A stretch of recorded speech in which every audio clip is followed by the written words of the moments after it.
Hello there, folks. Hope you're all doing well. Just made a video on these beautiful mountain laurel here, Calmia latifolia, so feel free to check that out. Beautiful native broadleaf evergreens. They grow on like hilly areas, slopes in the DC area, and really nice in winter to add some green to the forest. Some nice moss here too, but I am here today in this nice little wooded area near my house to scatter some palm seed around. So I got my backpack here, and that's all Sabal minor seed in there, and this is all Trachycarpus seed, all collected from Virginia Beach. And we got lots. I was at Theodore Roosevelt Island like two weeks ago to sort of cover some of the areas I hadn't scattered seed yet on some of the upland areas of the island, and I scattered some Trachycarpus and Sabal minor seed. And now I'm just back here for more at a different spot because I thought, why not go to some more spots, try to scatter it around. And yeah, I was at the Arboretum last weekend and I scattered some seed there too, both Trachycarpus and Sabal minor. So cool to get some diversity here in terms of palms, but thinking maybe I'll start up here at some of the one of the hillier sites because the trees are pretty, spaced out here. Soil's definitely different than down there. Probably more rocky up here, but big mountain laurels here. This area is like right near the apartments, but yeah, get some Trachycarpus, get some Sabal minor, see how they do. Sort of test things out. I think there's some good microclimates in here probably. And as you may know, Trachycarpus is still a marginal palm here. There's people who say they won't grow here, and there's people who say they're fully hardy here. Neither are completely true. They definitely will grow here. They're not quite fully hardy here. I can maybe see the argument that in a perfect microclimate, there's some areas of DC where like a number of big trackies survived 2014. So they're certainly more hardy in some places, but those bad freezes can still take them out. But my idea is if I get them established young, they get established, from a seed, maybe they will, do better in those bad freezes. I'm hoping to get a few established now. I don't know. You never know in the next freezes, of course. But, hopefully we can get a few in here. Yeah, scatter some around. So this is Sabal minor. Trachycarpus seeds sort of have like almost like a peanut look to them. They have two little sides to them. And yeah, this seed I collected from some palms along the oceanfront area of Virginia Beach. And yeah, let's head over here.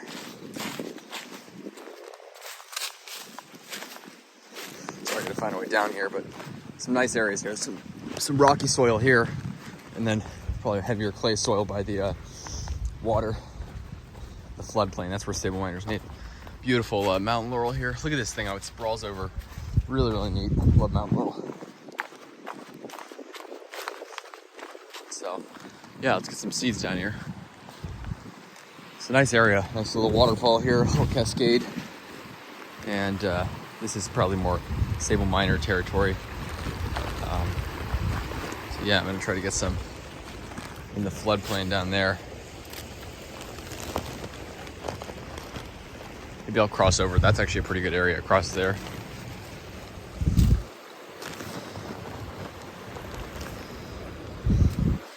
Yeah, I'm gonna cross over.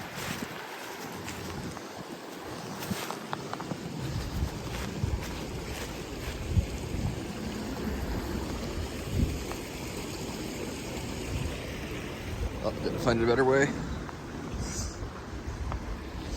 See a nice little stream here, and yeah, really cool area. But I've not been here in a while. It's good to be back here. Unfortunately, the English ivy is just horrible here. So is the erosion. So that's why one of the things that Sabal minor can sort of help combat. Because Sabal minor, unlike English ivy actually will speed up erosion. People think it helps. That is a misconception. Sabal minor will not help your erosion problems. Excuse me, English ivy will not help your erosion problems. Basically what it does is it spreads so much, but it roots into certain areas of soil, and then the soil actually ends up eroding faster. It erodes around the areas where it's rooted in. Whereas Sabal minor is just one plant, and the root system is so much more extensive than English ivy that it actually, helps to better anchor that soil in place. And it's also not invasive, which is a very important thing. I would not be scattering invasive plants here, but obviously in cold climates, palms tend not to be very invasive, at least in cold climates. And yeah, you can see a nice little American holly there. These things grow everywhere here. Yeah, just sort of trying to scatter some.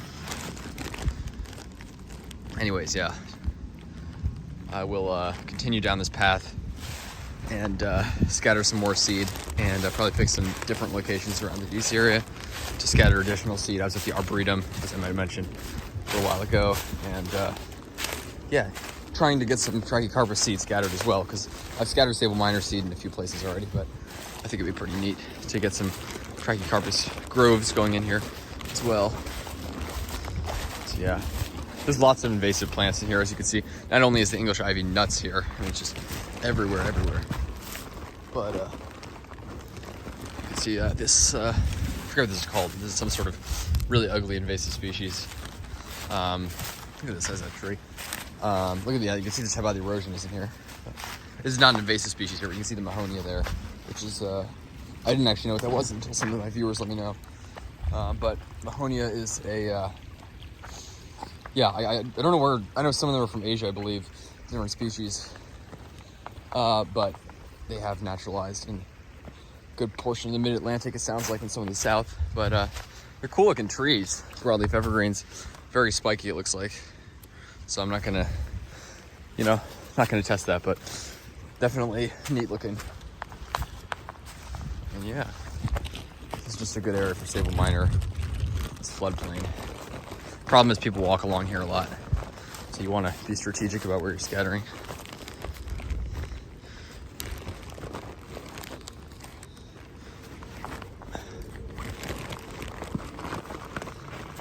So yeah, I just want to share that with you folks.